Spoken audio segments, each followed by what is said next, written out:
Hello and welcome to another edition of On Our Terms, a video series by AIA Contract Documents. Today we are going to be talking about the Section 3.5 Contractor's Warranty, which is complicated, so we'll spend some time walking through it. As always, we are your hosts, Mike Koger and Jimmy Germano. We are both staff attorneys at the AIA working in the Contract Documents section. It's important to remember, as with all of these videos, that nothing you see or hear on these videos is provided as legal advice, and the best thing you can do is find an attorney who is licensed in your jurisdiction who can give you legal advice pertaining to the facts and circumstances at issue on your project with your contract. And with that, I'll hand it over to Mike to take it away and start talking about Section 3.5. Excellent. Thank you, Jimmy. So in this video, we're going to be talking about one of the most important provisions in the entire library of AIA contract documents, and that, of course, is Section 3.5 of the A201, also known as the Contractor's Warranty. I should point out that while we're going to be talking specifically about the A201 in this video, because it's our most commonly used owner contractor document, this same or very similar warranty language is used in several of our other owner contractor agreements. So there might be some applicability to other contracts that we offer as well. This is going to be a relatively brief discussion of the contractor's warranty obligation, but we may end up doing a longer discussion about this provision in a separate video at a later date. So be sure to check back in with us on our YouTube channel and see if there's anything else that might be a little bit longer and more in-depth than this. One thing we'll focus on in this video is the important distinction between the warranty found in Section 3.5 of the A201 and the correction of work period that is found in Section 12.2. And as a bit of a spoiler, these are separate obligations that the contractor owes to the owner, and they do not relate to each other as some folks might think when you first read them. So we'll get around to that here in a few minutes. So to start, let's explore the nature of the warranty granted by the contractor to the owner. The first couple of sentences have a lot packed in here, so we'll break it down a bit. The contractor is warranting two things with the first sentence: that the materials and the equipment furnished under the contract will be A, of good quality, and B, new unless the contract documents require or permit otherwise. So that unless caveat allows for things like reclaimed wood or other items that might be reused or antique in some way that is specified in the contract documents. The next sentences establish a further warranty that the work will conform to the requirements of the contract documents and will be free from defects. Again, with a caveat that the contract documents may allow a deviation from the standard. And as you can tell, this is a very broad warranty because the contract documents include the drawings and specifications along with a number of other documents. And those drawings and specifications can include, or can be very dense, have a lot of pages and requirements included in them.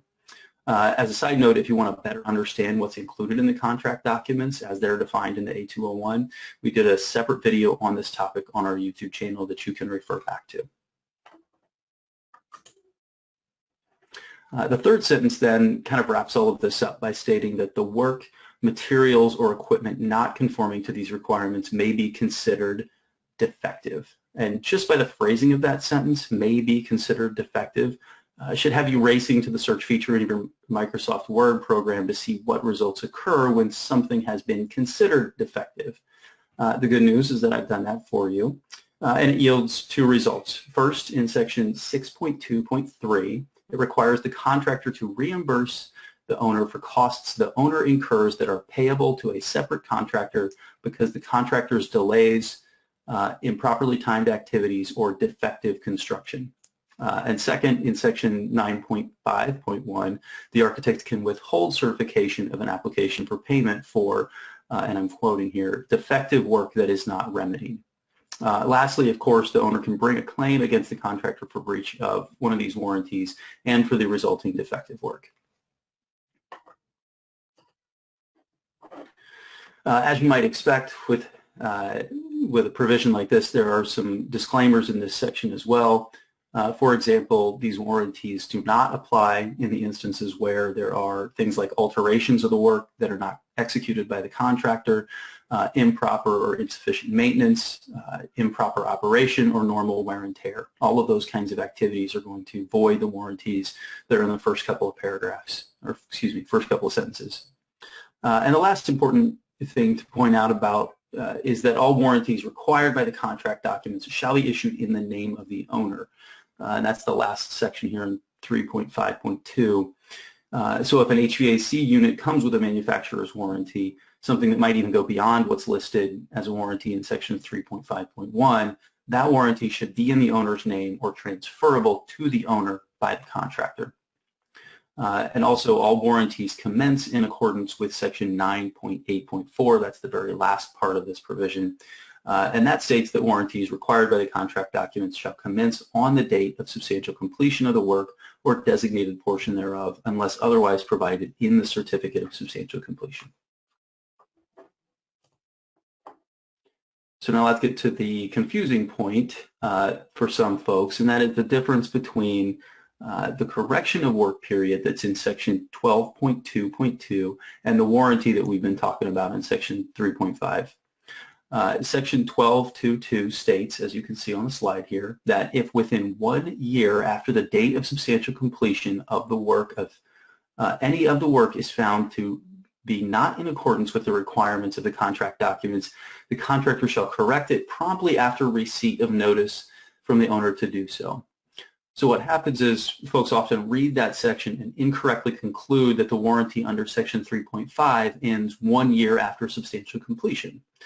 That's not the case. The correction of work period ends 1 year after the date of substantial completion, but the owner can still bring a warranty claim after that 1 year period expires.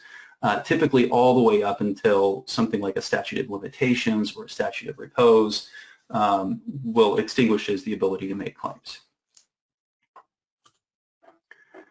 So the most straightforward case I could find on this point is one that's called Mount Calvary Baptist Church versus Williams Construction Company of Port Allen. This is a case out of Louisiana that was decided in 2007. The parties in this case, in this contract, used a 1997 version of our A201, but the main points of law are the same as in the 2017 version of our contract. By the way, the picture here on the screen is just a pretty picture. It's not the actual church involved in this case. And the facts of this case are fairly simple. In 2002, Williams Construction Company achieved substantial completion of the church in question. A year and a half later, after substantial completion, the church started to experience leaks and notified the contractor. The contractor, Williams, declined to correct the work, which of course they were entirely within their rights to do under section 12.2 of the A201. As a result of that, Mount Calvary filed a lawsuit against Williams Construction Company for a breach of warranty under section 3.5. Williams then took the position that because a year had passed since substantial completion, the church couldn't bring a lawsuit based on a breach of section 3.5 contractor's warranty. And here's the important language that the court had to say about that argument, and it's one that you'll see repeated often in the discussions about the contractor's warranty under section 3.5. And I'm quoting here, the 1 year period for correction of work is in addition to those relating to the contractor's warranty under subsection 3.5.1, which is a separate obligation. In other words, the contractor's obligation to correct defective work ends 1 year after substantial completion, but the warranty obligation under section 3.5 is not subject to that 1 year period. So an owner can bring a claim for breach of warranty well after the correction of work period is over. The court also relied on the following language. If you're looking at the 2017 version of A201, is in section 12.2.5. And that states that nothing contained in this section shall be construed to establish a period of limitation with respect to other obligations the contractor has under the contract documents.